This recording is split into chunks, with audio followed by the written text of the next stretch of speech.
കഴിഞ്ഞ ദിവസം ബാക്കി വന്ന ചോറ് ഉപയോഗിച്ചാട്ടോ ഇന്ന് നമ്മൾ ബ്രേക്ക്ഫാസ്റ്റ് ഉണ്ടാക്കുന്നത്.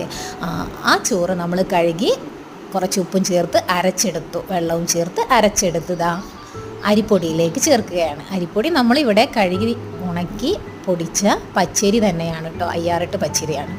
നന്നായിട്ട് കുഴക്കുക, നല്ലൊരു സോഫ്റ്റ് ആകുന്നത് വരെ കുഴച്ചെടുത്ത് നമ്മൾ ഇഡ്ഡലി ചെമ്പിലേക്ക് കുറച്ച് വെള്ളം, അടുപ്പിൽ തിളച്ചുകൊണ്ടിരിക്കുന്ന വെള്ളമാണ് കേട്ടോ എടുക്കുന്നത്. എന്നിട്ട് നമ്മൾ തയ്യാറാക്കുകയാണ്. ഇതാ കണ്ടല്ലോ, മാവ് നല്ല സോഫ്റ്റ് ആയിട്ടുണ്ട്.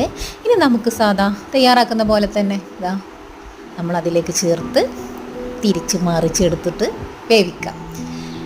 അപ്പോൾ നല്ലൊരു സോഫ്റ്റായിട്ടുള്ള നല്ല ഒരു അടിപൊളി ഇടിയപ്പം നമുക്ക് കിട്ടും. അതാ നോക്കിയേ, കാണുമ്പോൾ തന്നെ മനസ്സിലാവും. പിന്നെ ഞങ്ങൾ ഇടിയപ്പത്തിലേക്ക് കറികളൊന്നും ഉണ്ടാക്കാറില്ല, കുട്ടികൾക്കും അത് ഇഷ്ടമല്ല. തേങ്ങയും പഞ്ചസാരയും ചേർത്ത് കുഴച്ചാണ് ഞങ്ങൾ ഇടിയപ്പം കഴിക്കൽ. Thank you.